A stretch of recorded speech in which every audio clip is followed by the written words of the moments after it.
ഇന്ന് നമ്മൾ നോക്കുന്നത് എങ്ങനെ നമ്മുടെ ലാപ്ടോപ്പ് അല്ലെങ്കിൽ കമ്പ്യൂട്ടറിൻ്റെ സ്ക്രീൻ നമുക്ക് വയർലെസ്ലി നമ്മുടെ ക്രോംകാസ്റ്റ് എനേബിൾഡ് ആയിട്ടുള്ള ടി വിയിലോട്ട് കാസ്റ്റ് ചെയ്യാമെന്നാണ് നമ്മൾ നോക്കുന്നത്. അപ്പോൾ ഇതിന് കേബിൾ അങ്ങനെയുള്ള കാര്യങ്ങളൊന്നും വേണ്ട. നിങ്ങൾക്ക് ക്രോംകാസ്റ്റ് എനേബിൾഡ് ആയിട്ടുള്ള ടി വി തന്നെ വേണം. ക്രോംകാസ്റ്റിൻ്റെ ഗൂഗിൾ ആൻഡ്രോയിഡ് ടി വി അല്ലെങ്കിൽ ക്രോംകാസ്റ്റ് ഡിവൈസ് ഇത് രണ്ട് ഏതായാലും മതി. അപ്പോൾ എൻ്റെ ഉള്ളതൊരു ആൻഡ്രോയിഡ് ടി വിയാണ്.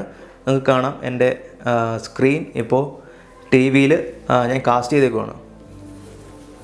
ഒരു കേബിളും യൂസ് ചെയ്തിട്ടില്ല. എൻ്റെ ടി വി എടുത്തിരിപ്പുണ്ട്, എൻ്റെ ലാപ്ടോപ്പ് എടുത്തിരിപ്പുണ്ട്. നിങ്ങൾക്ക് കാണാൻ വേണ്ടിയില്ലേ, ഈ ഒരു ലാപ്ടോപ്പിൽ ഒരു കേബിളും കാര്യങ്ങളൊന്നും ഇല്ല.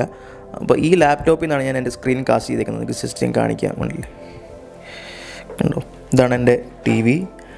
അപ്പോൾ ഇതെങ്ങനെ ചെയ്യാമെന്നുള്ളത് ഞാനിപ്പോൾ പറയാം. അതിന് മുന്നേ നമ്മളൊരു കേബിൾ പോലും യൂസ് ചെയ്താണ് ഈ ഒരു കണക്ടിവിറ്റി എടുത്തേക്കുന്നത്. ആണല്ലേ, നമ്മളൊരു കേബിൾ പോലും ഇതിൽ യൂസ് ചെയ്തിട്ടില്ലേ വേറെ. അപ്പോൾ ഇതെങ്ങനെയാണെന്ന് കാണിച്ചു തരാം. നമുക്ക് അത് എങ്ങനെ ചെയ്യാമെന്നുള്ളത് നമുക്ക് നോക്കിയിട്ട് ബാക്കി നമുക്ക് ടി വിയിലോട്ട് നോക്കാം. അപ്പോൾ നമുക്കിത് നോർമൽ മോഡം വൈഫൈ വെച്ചും ചെയ്യാൻ പറ്റും. അതുപോലെ നമുക്ക് ഡുവൽ ബാൻഡ് റൗട്ടർ ഉണ്ടെങ്കിലും ചെയ്യാൻ പറ്റും.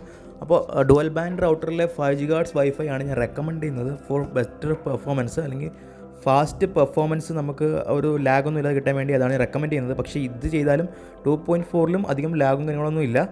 പക്ഷേ എന്നാലും നമ്മൾ ഈ ഒരു സെയിം വൈഫൈ നെറ്റ്വർക്കിലായിരിക്കണം ഈ ഒരു നെറ്റ്വർക്ക്, ഈ ഒരു ബോത്ത് നമ്മുടെ കമ്പ്യൂട്ടറും ഈ ഒരു ടി വിയും സെയിം വൈഫൈ നെറ്റ്വർക്കിലായിരിക്കാൻ നിങ്ങൾ ശ്രദ്ധിക്കുക. അപ്പോൾ ഞാൻ ഈ സ്ക്രീനിൽ കാണിക്കുന്ന പോലെ നിങ്ങളുടെ വൈഫൈ ബട്ടൺ ക്ലിക്ക് ചെയ്യുമ്പം നിങ്ങളുടെ കമ്പ്യൂട്ടർ കണക്റ്റ് ആക്കുന്ന വൈഫൈ ഏതാണ് കാണാൻ പറ്റും, കണ്ടില്ലേ. വൈഫൈ റിപ്പീറ്റർ എന്നൊരു വൈഫൈ കണക്ഷനിലാണ് എൻ്റെ കമ്പ്യൂട്ടർ ഇപ്പോൾ കണക്റ്റ് അയക്കുന്നത്. അതുപോലെ സെയിം വൈഫൈയിൽ തന്നെ ആയിരിക്കണം നിങ്ങളുടെ ടി വിയും കണക്റ്റ് ആയിട്ടുള്ളത്. അപ്പോൾ അത് മേക്ക് ഷുവർ എങ്കിൽ മാത്രമേ ഇത് കണക്റ്റ് ആവുള്ളൂ. ഇൻ കേസ് നിങ്ങളുടെ ടി വി ഇത് കണക്റ്റ് ആയിട്ടില്ലെങ്കിൽ നിങ്ങളത് റീകണക്ട് ചെയ്യേണ്ടി വരും ഈ ഒരു വൈഫൈ നെറ്റ്വർക്കിലോട്ട്. അപ്പോൾ നിങ്ങൾക്ക് ഈ ക്രോം ബ്രൗസർ ഓപ്പൺ ചെയ്യുമ്പോൾ റൈറ്റ് സൈഡിൽ 3 ബട്ടൺസ് കാണാൻ പറ്റും. ആ ബട്ടണിലൊന്ന് ക്ലിക്ക് ചെയ്യുമ്പോൾ കുറച്ച് താഴോട്ട് വരുമ്പോഴത്തേക്ക് നിങ്ങൾക്ക് കാസ്റ്റ് എന്നൊരു ബട്ടൺ കാണാൻ പറ്റും. ഈ കാസ്റ്റ് ബട്ടൺ ക്ലിക്ക് ചെയ്യുമ്പോഴത്തേക്ക് ഇവിടെ കുറേ ഡിവൈസസ് ലിസ്റ്റ് ചെയ്യുന്നുണ്ട്. ഇവിടെ ഒരു ഡിവൈസ് ലിസ്റ്റ് ചെയ്തില്ലെങ്കിൽ നിങ്ങളുടെ ടി വിയും ഒന്ന് ടേൺ ഓഫ് ചെയ്തിട്ട് ഓൺ ആക്കേണ്ടി വരും. നിങ്ങളുടെ കമ്പ്യൂട്ടറും ഒന്ന് റീസ്റ്റാർട്ട് ചെയ്യേണ്ടി വരും.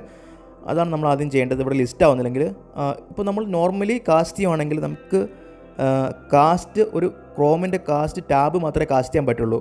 അതുകൊണ്ട് തന്നെ നമ്മൾ റെക്കമെൻഡ് ചെയ്യുന്നത് ഈ ഒരു വിൻഡോസ് ഡെസ്ക്ടോപ്പ് ഫുള്ള് കാസ്റ്റ് ചെയ്യണമെങ്കിൽ നമുക്കൊരു ഓപ്ഷൻ താഴെ കാണുന്നുണ്ട്, സോഴ്സ് എന്നൊരു ഓപ്ഷൻ കാണാം.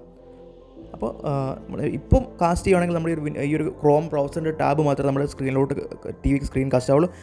ഫുൾ കാസ്റ്റ് ചെയ്യണമെങ്കിൽ കണ്ടില്ലേ, കാസ്റ്റ് ഡെസ്ക്ടോപ്പ് എന്ന് കണ്ടിട്ട് നമ്മുടെ ഡെസ്ക്ടോപ്പ് ഫുൾ കാസ്റ്റ് ചെയ്യാനാണ് ഇത് ചോദിക്കുന്നത്. അപ്പോൾ ആ ബട്ടൺ ക്ലിക്ക് ചെയ്ത് സെലക്ട് ചെയ്തതിന് ശേഷം മാത്രമേ നമ്മുടെ ഏത് ഡിവൈസിലോടാണ് നമ്മൾ കാസ്റ്റ് ചെയ്യാൻ ഉദ്ദേശിക്കുന്നുള്ളത് കാസ്റ്റ് ചെയ്യാൻ പാടുള്ളൂ. അപ്പോൾ എൻ്റെ ടി വി എന്ന് പറയുന്നതാണ് എൻ്റെ ഈ ഒരു നമ്മുടെ ടി വി എന്ന് പറയുന്നതാണ് എൻ്റെ ക്രോംകാസ്റ്റ് എനേബിൾഡ് ടി വി.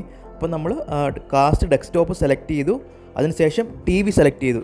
എന്നിട്ട് നമ്മൾ ഇവിടെ ഷെയർ സ്ക്രീൻ എന്നൊരു ഓപ്ഷൻ ഉണ്ട്, അത് ക്ലിക്ക് ചെയ്യണം. ഷെയർ സ്ക്രീൻ ടിക്ക് ചെയ്തിട്ട് വേണം നമ്മൾ ഷെയർ കൊടുത്താൽ മാത്രമേ ഇത് വർക്ക് ചെയ്യത്തുള്ളൂ, ടി വി കാസ്റ്റ് ആവത്തുള്ളൂ. നിങ്ങൾക്ക് കാണാം ഞാനിപ്പോൾ ഷെയർ ബട്ടൺ ക്ലിക്ക് ചെയ്തപ്പോൾ തന്നെ ടി വി കാസ്റ്റായി. അപ്പോൾ നിങ്ങൾക്ക് ഡെസ്ക്ടോപ്പ് ഞാൻ ക്രോം ബ്രൗസർ ഒന്ന് മിനിമൈസ് കാണിക്കാം. നിങ്ങൾക്ക് അപ്പോൾ എൻ്റെ ഡെസ്ക്ടോപ്പ് കാണാം. അപ്പോൾ ഫുൾ നമ്മുടെ ഈ ഒരു ലാപ്ടോപ്പാണ് ഇവിടെ കാസ്റ്റ് അയക്കുന്നത്. നമുക്കത് ഈ ഒരു ക്രോം ബ്രൗസറിൽ നിന്ന് സിമ്പിൾ ഉണ്ടല്ലോ. എൻ്റെ സ്ക്രീൻ നിങ്ങൾക്ക് ഇപ്പോൾ കാണാം, എൻ്റെ ഈ ഒരു സ്ക്രീനിൽ തന്നെ നിങ്ങൾക്ക് കാണാം എൻ്റെ ഡെസ്ക്ടോപ്പും അതുപോലെ എൻ്റെ അതേ ഡെസ്ക്ടോപ്പ് നിങ്ങൾക്ക് ടി വിയിലും കാണാൻ പറ്റും. അപ്പോൾ നമുക്ക് ഈ ഒരു ക്രോം ബ്രൗസർ ഉപയോഗിച്ച് സിമ്പിളായിട്ട് നമ്മുടെ കമ്പ്യൂട്ടർ സ്ക്രീൻ കാസ്റ്റ് ചെയ്യാൻ നമുക്ക് പറ്റും. ഒരു ആപ്ലിക്കേഷൻ്റെയും ആവശ്യമില്ല, ഒരു തേർഡ് പാർട്ടി ആപ്ലിക്കേഷൻ്റെയും ഒരു ഹെൽപ്പും നമുക്കില്ലാതെ തന്നെ നമുക്ക് ഈ ഒരു സ്ക്രീൻ നമുക്ക് കാസ്റ്റ് ചെയ്യാൻ പറ്റും. അത്ര എളുപ്പമായിരുന്നു സ്ക്രീൻ കാസ്റ്റിംഗ് എന്നിപ്പോൾ മനസ്സിലായെന്ന് വിചാരിക്കുന്നു. അപ്പോൾ ഇതുപോലുള്ള നല്ല കൂൾ ടെക് വീഡിയോസും ട്രിക്സും ടിപ്സൊക്കെ ആയിട്ട് ഞാൻ ഇനി വരുന്നതായിരിക്കും. അപ്പോൾ എൻ്റെ ചാനൽ സബ്സ്ക്രൈബ് ചെയ്ത് സപ്പോർട്ട് ചെയ്യുക. Thank you guys, thanks for watching, have A great day head.